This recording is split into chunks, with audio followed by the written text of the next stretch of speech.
Shalom God Lovers, pagi hari ini saya percaya hati kita dipenuhi ucapan syukur dan sukacita yang daripada Tuhan.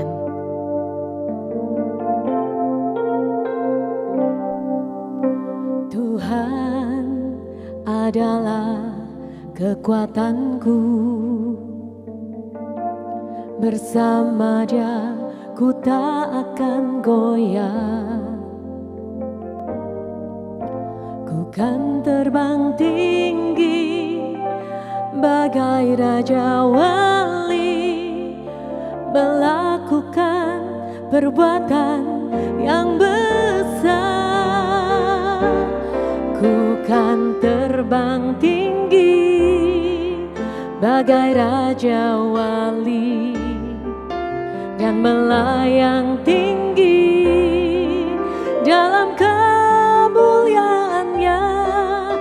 Biar bumi bergoncang dan badai menerpa, ku kan terbang tinggi bersama Dia.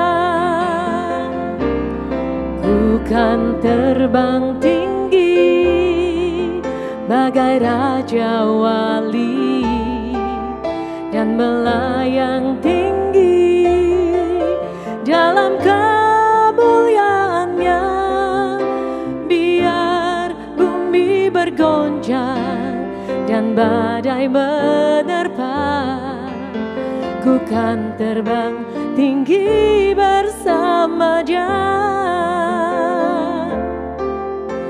Ku kan terbang tinggi bersama Dia.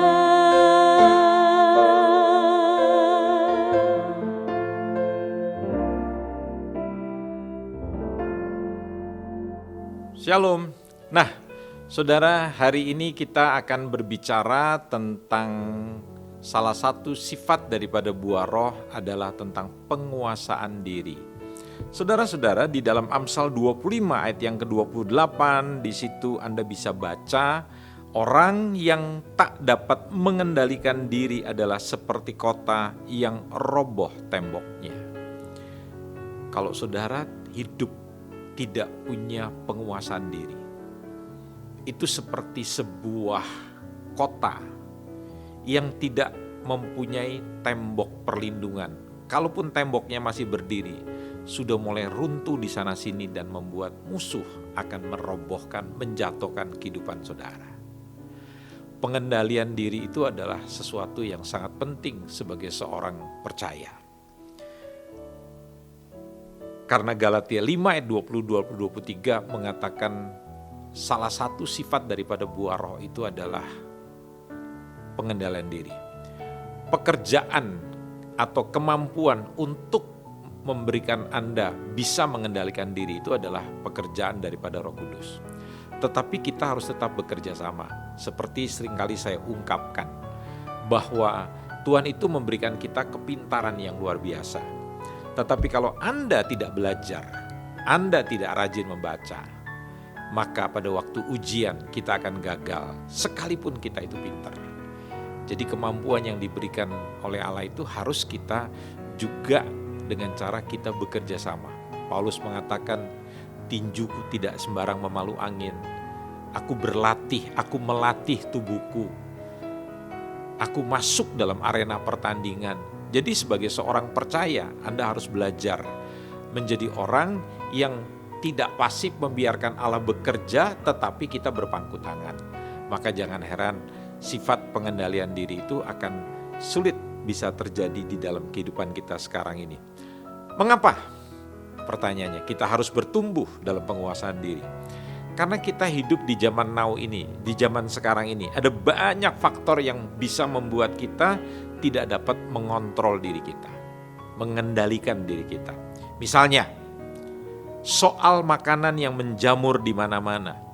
Makanan itu sifatnya netral, tidak salah.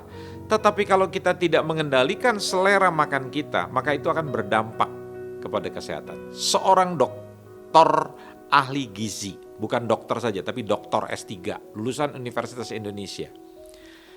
Dia mengatakan begini, sumber penyakit terbesar dalam hidup manusia itu disebabkan karena mulut Anda. Jadi pada waktu kita tidak bisa mengendalikan selera makan kita, maka itu akan menghancurkan kesehatan kita. Nah, itu contoh saja. Selanjutnya di zaman now ini, gaya hidup yang hedonis. Itu sekarang menjadi tren yang menggerogoti kehidupan banyak orang termasuk para pengikut Kristus. Hidup para pengikut Kristus semakin diarahkan untuk berpusat kepada dirinya sendiri. Mereka ke gereja, tapi memanfaatkan Tuhan untuk kepentingan mereka. Hidup orang Kristen bukan God center, bukan Tuhan menjadi pusatnya, tetapi ego center. Aku menjadi pusatnya. Saudara, hidup tidak dikendalikan oleh Allah, tapi dikendalikan oleh daging saudara. Sehingga akhirnya apa? Karena gaya hidup saudara yang hedonisme, materialisme, akhirnya Anda membelanjakan lebih daripada penghasilan Anda. Anda terima 100, belanja 100, itu namanya impas. Anda dapat 100, Anda belanja 80, itu namanya wise, bijaksana. Anda dapat 100, Anda belanja 150, itu namanya mujizat. Begitu banyak orang hari-hari ini terperangkap dengan hutang karena tidak bisa kontrol diri.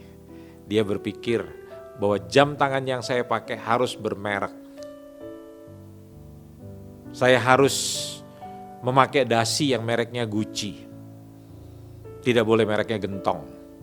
Padahal dasi kalau dipakai tidak ada yang tahu.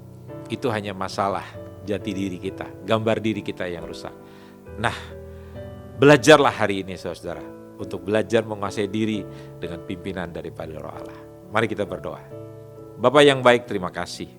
Buat hari ini kami boleh belajar kebenaran-Mu yang ajaib. Berkati setiap kami dan kami akan mengalami terobosan di dalam kehidupan kami. Karena kami membiarkan Tuhan Yesus bekerja. Demi nama Tuhan Yesus Kristus anak Allah yang hidup kami berdoa. Amin.